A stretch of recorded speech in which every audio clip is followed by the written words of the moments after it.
మీరందరూ వినే ఉంటారు మయన్మార్లో భూకంపం వచ్చి ఇలా జరిగిందని. మయన్మార్లో ఒక్క రోజులోనే 2 times భూకంపం వచ్చింది. దీనివల్ల ఆ సిటీలో ఉన్న వేల మంది మనుషులు చనిపోయారు. అండ్ ఈ ఎర్త్క్వేక్ వల్ల మయన్మార్కి పెద్ద ఎఫెక్టే పడింది. ఇది చెప్పబోయే ముందు మన ఛానల్ని సబ్స్క్రైబ్ చేసి వచ్చేయండి. అసలు ఏం జరిగిందంటే మయన్మార్లో సెకండ్ లార్జెస్ట్ సిటీ మ్యాండలే ఉంది. ఇప్పుడు అక్కడ జరిగినంత డ్యామేజ్ ఇంకా ఎక్కడ జరగలేదు. అసలు మనం అనుకున్నట్టు ఇది ఒక్క ఎర్త్క్వేక్ కాదు, 2 earthquakes.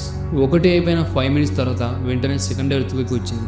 ఫస్ట్ ఇది 7.7 magnitude అయితే సెకండ్ 6.1 magnitude తో వచ్చింది. ఈ డిసాస్టర్ ప్రభావం వల్ల మయన్మార్లో ఉన్న బిల్డింగ్స్, టెంపుల్స్ అండ్ బ్రిడ్జెస్ అన్ని కూలిపోయాయి. అన్నట్టు 1934లో ఈ ఏవా బ్రిడ్జ్ని కట్టారు. ఇది దాదాపు 1200 meters ఉంటుంది. వరల్డ్ వార్ 2 జరిగినప్పుడు ఆ బ్రిడ్జ్ డిస్ట్రాయ్ అయింది. మళ్ళీ తిరిగి 1954లో ఈ బ్రిడ్జ్ని కట్టుకున్నారు పాపం. ఇప్పుడు వచ్చిన ట్వైస్ ఎర్త్క్వేక్ వల్ల మళ్ళీ ఇది కూలిపోయింది. కొన్ని బ్రిడ్జెస్ కింద స్విమ్మింగ్ పూల్స్ ఉంటాయి. ఆ స్విమ్మింగ్ పూల్లో ఉన్న వాటరే ఇలా బ్రిడ్జెస్ పోయేటప్పుడు కిందికి పడ్డాయి. ఇప్పుడు మనం గుడ్ న్యూస్ కూడా వినొచ్చు. మన Indian prime minister Narendra Modi గారు మయన్మార్ కంట్రీతో ఇలా అన్నాడు, మేము కూడా మా వైపు నుంచి సహాయం చేస్తామని చెప్పాడు. ఇలాంటి వీడియోస్ కోసం మా ఛానల్ని సబ్స్క్రైబ్ చేయడం మర్చిపోకండి.